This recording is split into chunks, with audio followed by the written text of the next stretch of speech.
আমি তো তিন ভাইকে সমান ভাগে দিলাম, তাও তোমাদের শান্তি নেই? সারা দিন এইভাবে কথা কাটাকাটি ঝগড়া করতে ভালো লাগে না। সমান ভাগ? কোথায় সমান ভাগ? আপনার মেজো ছেলে আমার স্বামী এত কষ্ট করে, আর তার ভাগ এতটুকু? অন্য দুজন শুধু বসে বসে খাবে। নীলিমা চুপ করো, মা তো যা ঠিক মনে করছে তাই করেছে। আমি চুপ করব না রতন। আমাদের কত কষ্ট করে চলতে হয়, আর তোমরা দুই ভাই আয়েশ করে জীবন কাটাবে। আমি কি ইচ্ছে করে অন্যায় করলাম মা? সবাই তো আমার ছেলে, আমাকে সবার দিকটাই দেখতে হবে। আপনাকে সবার দিক দেখতে হবে না মা, আমার এবং আমার স্বামীর দিক দেখলেই হবে। না হলে এই পরিবার, এই সংসার আমি ছাড়খাড় করে দেব। নীলিমা তুমি বড্ড বাড়াবাড়ি করছো, দয়া করে এবার চুপ করো। বাড়াবাড়ি? তুমি চুপ করে থাকো। আমি তোমার মতো চুপ করে থাকতে পারবো না। সারা জীবনটা বুজো মুখ হয়ে আমি থাকতে পারবো না। তোদের মধ্যে এত অশান্তি হবে জানলে আমি কিছুই ভাগ করতাম না। মা এসব নিয়ে আর কথা বাড়িয়ে কি হবে? যা হয়ে গেছে সেটা মেনে নেওয়াই ভালো, তাই না? তুমি সবকিছু এত সহজে মেনে নাও বলেই আজ আমাদের এই অবস্থা। সকলে তোমাকে পায়ের তলায় রাখে। এতক্ষণে বাড়ি ফিরলে? এদিকে পরিবারের যা অবস্থা, তাতে তো আর শান্তি নেই এখানে থেকে। কেন, কি হয়েছে বলো তো? তোমার মাকে নিয়ে তোমার ভাই রতন আর মেয়ে যোগিন্নি, শুনলে তোমার রাগে মাথা খারাপ হয়ে যাবে গো। মার সাথে ওরা কি বলেছে? ওরা বলছে জমি বাড়ির ভাগ ঠিক হয়নি, তোমার মা নাকি অন্যায় করেছে। আমার মা অন্যায় করবে? নিজের ছেলেদের মধ্যে সমান ভাগে ভাগ করে দিয়েছে সবকিছু, তবু ওদের লোভ কমছে না। শুধু তাই না, নীলিমা ওর সামনে কেমন দুর্ব্যবহার করলো, আমি সহ্য করতে পারছিলাম না। এদিকে কিছু বলতেও পারছিলাম না। মা কাঁদছিল? হ্যাঁ, আমি গিয়ে কিছু বলতে গেলেও মা আমায় থামিয়ে দিল। মার এই অপমান আমি সহ্য করব না লতা, আমরা এই ঘর ছেড়ে চলে যাব। কিন্তু এটা আমাদের ঘর, এখানে আমাদের সব কিছু। আমরা এই বাড়ি ছেড়ে যাব কোথায়? যেখানে মায়ের সম্মান নেই সেখানে থাকা আমাদের জন্য অভিশাপ। তাহলে মা, ওনাকে একা ফেলে চলে যাব? না, মাকে নিয়েই যাব। ওদের সাথে মা থাকলে একদিনও শান্তি পাবে না।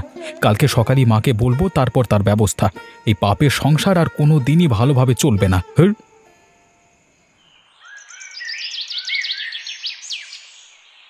বাবা ওঠো, এভাবে রাস্তায় পড়ে থাকবে না, সবাই দেখছে। ছাড় আমাকে বলছি। আমি এখানেই ভালো আছি, আমি কোথাও যাব না। আমাকে ছাড় বলছি। ভালো আছো? রাস্তার ধুলোয় পড়ে থেকে ভালো আছো তুমি? চলো বাড়ি চলো। ওই বাড়ি গিয়ে কি হবে? ওখানে একটুও শান্তি নেই, সারাক্ষণ শুধু অশান্তি। তার থেকে আমার গাছতলা ভালো, আমি কোথাও যেতে চাই না। তুমি এইভাবে নিজের জীবন নষ্ট করতে পারো না বাবা। ওই বেশি কথা বলবি না, আমি তোর বাপ, তুই আমাকে জ্ঞান দিতে আসবি না বলে দিলাম। তুমি শুধু নামেই আমার বাবা, কাজে তো একটা মাতাল। নিজের সাথে সাথে আমারও মান সম্মান নষ্ট করছো তুমি। হ্যাঁ রে, মাতালি তো। মদ না খেলে কষ্ট ভুলবো কি করে? ওঠো, আমি বলছি ওঠো, বাড়ি চলো। আজকে মা বেঁচে থাকলে তোমাকে দেখে নিশ্চয়ই খুব কষ্ট পেতেন।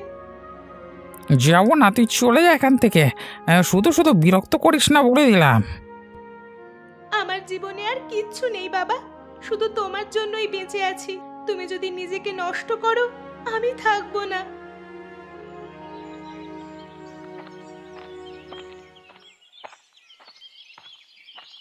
এইভাবে সংসার চলে না রে রতন, প্রতিদিন কোনো না কোনো ঝামেলা। কি বলতে চাইছিস তুই? তোর বউ যদি একটু কম কথা বলতো তাহলে তো এত ঝামেলা হতো না। আমার বউকে নিয়ে বেশি কথা বাড়বি না দাদা। কেন, সত্যি বললে সমস্যা? পুরো গ্রাম জানে তোর বউ কেমন। ওর নামে কিচ্ছু বলবি না, সে আমার ঘরের লক্ষ্মী। লক্ষ্মী হলে ঘরে শান্তি থাকতো, প্রতিদিন নতুন ঝামেলা পাকায়। তুই কি বলতে চাইছিস? আমি আমার সংসার সামলাতে পারি না? তুই আমার কথা বুঝবার চেষ্টা কর। সংসার মানে শুধু নিজের ইচ্ছা অনিচ্ছা নয়, অন্যদের কথাও শুনতে হয়। তুই একটু বেশি কথা বলছিস। তোর যদি সংসারে থাকতে মন না যায় তাহলে থাকিস না। সত্যিটা তিতই হয় রে রতন, কিন্তু সেটা মানতে হয়। আর একটাও ফালতু কথা আমি মুখ থেকে শুনতে চাই না, তোর কোনো কথা শুনতে চাই না। তোর এই গোয়ার তুমি একদিন সব শেষ করে দেবে। তুই আমার কথাটা মিলিয়ে নিস।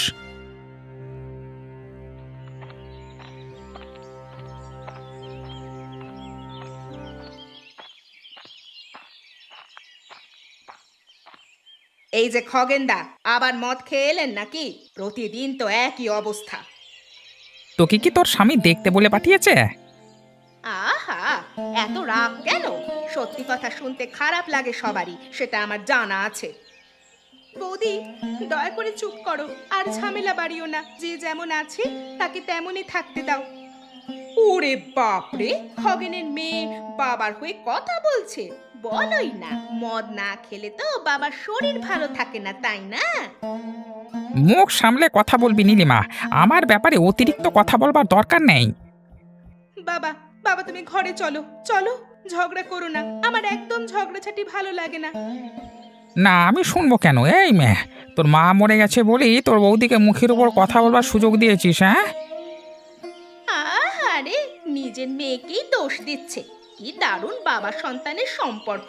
তা হ্যাঁ রে পূজা, আমি হলে এরকম বাবার মুখ দর্শন পর্যন্ত করতাম না।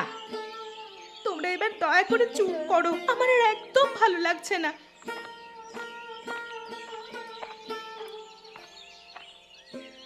এই বাড়িতে একটু শান্তি নেই। সকাল বিকেল শুধু চিৎকার আর ঝগড়া। আরে আমার শান্তির দরকার হলে তাড়াতাড়ি মরে যাও না বুড়ি। শুধু শুধু বেঁচে থেকে আমাদের মাথায় বোঝা হয়ে আছো যত সব। অরে খগেন, মায়ের মুখে এমন কথা, আমারই দোষ। একটা কুলাঙ্গার ছেলেকে জন্ম দিয়েছি। ঠিক বলেছেন, এমন কপাল নিয়ে জন্মেছেন আপনি। দেখ সারা, আমার কথা কি শুনি নাই? দেখ,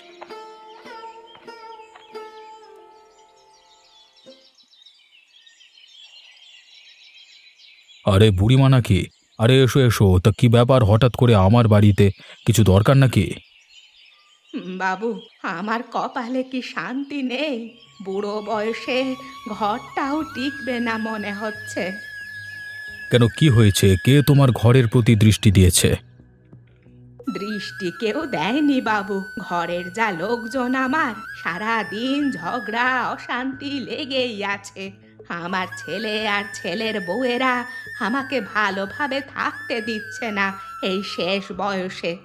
আপনি কিছু একটা করুন বাবু। তোমার ছেলেরা যে এরকম আমি তো জানতাম না। তা খগেনের কি খবর? বউ মারা যাবার পর থেকে মেয়েটাকে কিভাবে রেখেছে সে? সে তো নিজের জীবন নিয়েই ব্যস্ত। মদ খায়, ঘুরে বেড়ায়, আমার কথা শুনবে কেন? না না, এ তো ভারী অন্যায়। তোমার ছেলে থাকতে তুমি যে এমন অসহায় হয়ে পড়েছো, আমার দেখি খারাপ লাগছে। তোমার জন্য কিছু একটা ব্যবস্থা অতি অবশ্যই করা দরকার। আপনি যা হোক একটা পরিকল্পনা করুন বাবু, না হলে ওরা সবাই মিলে আমাকে খেয়ে ফেলবে। সব ঠিক হয়ে যাবে, কোনো চিন্তা করবেন না। তবে আমি যেমনটা বলেছি তেমনভাবে চলতে হবে।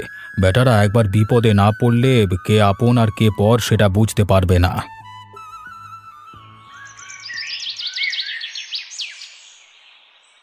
তোরা তিনজন দাঁড়া, আমার একটা কথা শোন। আবার কি হয়েছে মা? এত রাতে ডাকলে কেন? সারাদিন কাজকর্ম করে এসে এখানে দাঁড়িয়ে থাকতে ভালো লাগে? আমি কোথায় একটা শান্তি করে ঘুম দিচ্ছিলাম, সেটাও নষ্ট করে দিল কলা। অবিনাশ বাবু তোদের তিনজনকে কাল সকালে ডেকেছেন। আমাদের কেন? তোদের তিনজনের সঙ্গে জরুরি কথা আছে ওনার, সেই কথা বলতেই তিনি ডেকেছেন। আমার কিছু জানবার দরকার নেই, আমি যাবো না। একে কাজ থেকে বেরোতে পারছি না, তার উপর আবার অন্যায় আবদার। আমিও যাবো না, আমারও কাজ আছে, আমি যেতে পারবো না। চুপ কর, চুপ কর তোরা। কাজ দেখাচ্ছে। তোদের মতলবী কথাবার্তা আমি সহ্য করব না। তোরা তিন ভাই, অথচ একে অপরের ক্ষতি ছাড়া কিছুই ভাবিস না। ঠিক আছে, তোমাকে এত রাগ করতে হবে না মা, আমরা যাব। অবিনাশবাবু কি বলছেন আমরা গিয়ে দেখে আসবো। তোরা যদি না যাস তাহলে আমি নিজে গিয়ে বলবো। আমার ছেলেরা অকৃতজ্ঞ, তখন অবিনাশ বাবু তোদের যদি শাস্তি দেয় তখন আমি কিন্তু কিছু বলতে পারবো না। মা, তুমি আমাদের মা হয়ে এরকম কাজ করতে পারবে? হ্যাঁ পারবো। তোরা যদি দিন রাত ঝগড়াঝাটি লেগে থাকতে পারিস, আমি কেন পারবো না? হ্যাঁ, আমিও পারবো।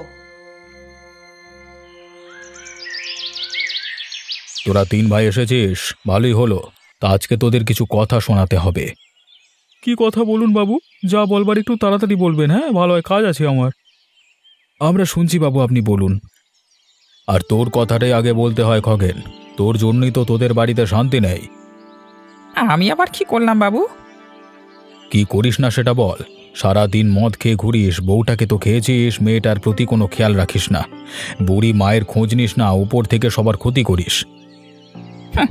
আপনি আমাদের পরিবারের ব্যাপারে নাক গলানোর কে? ঠিকই তো বলেছে, আপনি গ্রামের মোড়ল বলে যা খুশি তাই করতে পারবেন নাকি? ওরকম কথা বলিস না রতন, কার সাথে কিভাবে কথা বলতে হয় শিখিসনি? তোরা তিন ভাই একসঙ্গে থেকেও একে অপরের ক্ষতি ছাড়া কিছুই ভাবিস না। তোর এই ঔদ্ধত্য আমি অনেক দিন ধরে সহ্য করছি। বেশি কথা বলবেন না বাবু, আমাদের পরিবার নিয়ে নাক গলানোর দরকার নেই। আমি যদি তোমাদের মায়ের বন্ধু হয়ে কিছু বলি তবে কি ভুল বলি? ঠিক আছে বাবু, অনেক শুনেছি, এবার চললাম।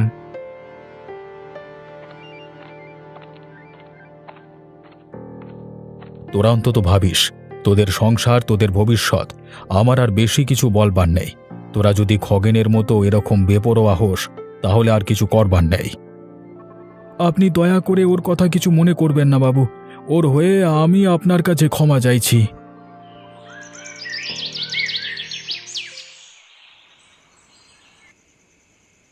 ঠাকুমা, আমি একটা কথা জিজ্ঞেস করতে এসেছি।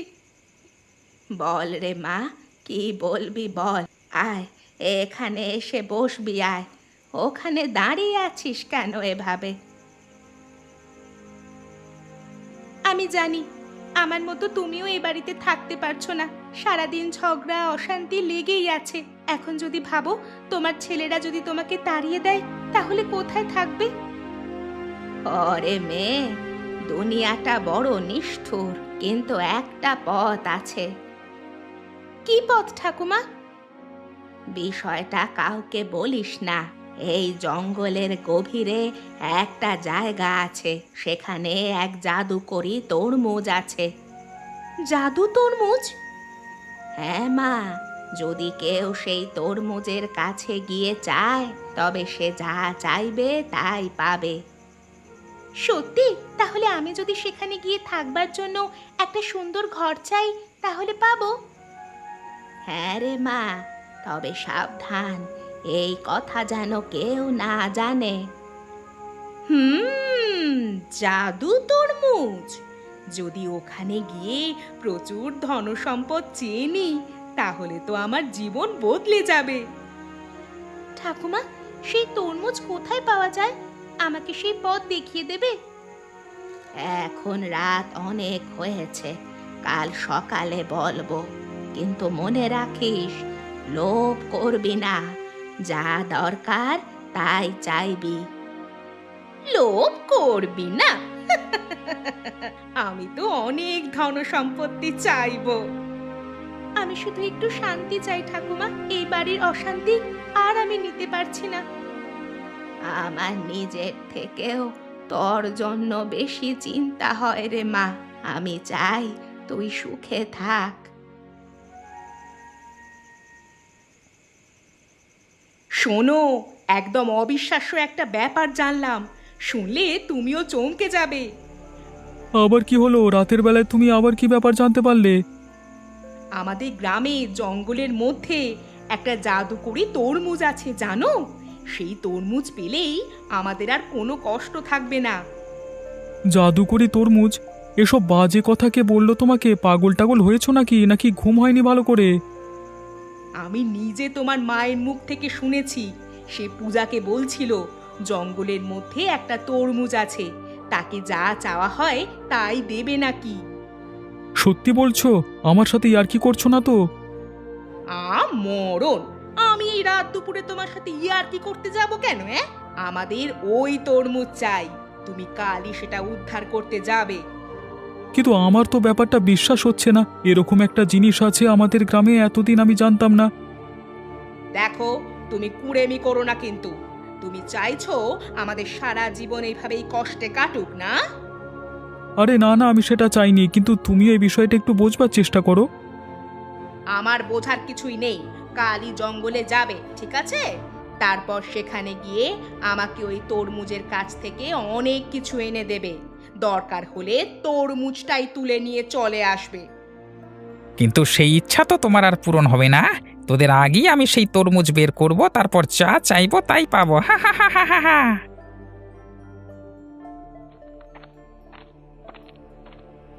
এসো, তোমাদের জন্য অপেক্ষা করছিলাম। কেউ দেখেনি তো তোমাদের? না বাবু, রাতের অন্ধকারে চুপি চুপি চলে এসেছি, কেউ কিছু টের পায়নি। ভালো। বলো, পরিকল্পনা মতো সব কিছু করছো তো? হ্যাঁ বাবু, আমি ঠিক মতো রতন আর নীলিমার কানে খবর পৌঁছে দিয়েছি। ওরা তরমুজের কথা বিশ্বাস করেছে। দারুণ, তাহলে তারা তরমুজ খুঁজতে জঙ্গলে যাবে। হ্যাঁ বাবু, ওরা কাল সকালে বেরোবে। ধনসম্পত্তির লোভ ওরা সামলাতে পারবে না। খুব ভালো। খগেনের কি খবর? সে তো আরো লোভী, সব লুকিয়ে শুনেছে আর ভাবছে সবার আগে গিয়ে তরমুজটা উদ্ধার করবে। যেমন চেয়েছিলাম ঠিক সেটাই হচ্ছে। এখন শুধু শেষ ধাপটা বাকি। আমরা এরপর কি করব বাবু? তোমরা এখন চুপচাপ থাকবে, কালকে সকালের অপেক্ষা করো। ওরা যখন তরমুজের সন্ধানে বেরোবে তখন নিজেদের লোভের ফাঁদে পড়তে যাচ্ছে। ঠিক আছে, অনেক রাত হলো, এবার তোমরা এসো।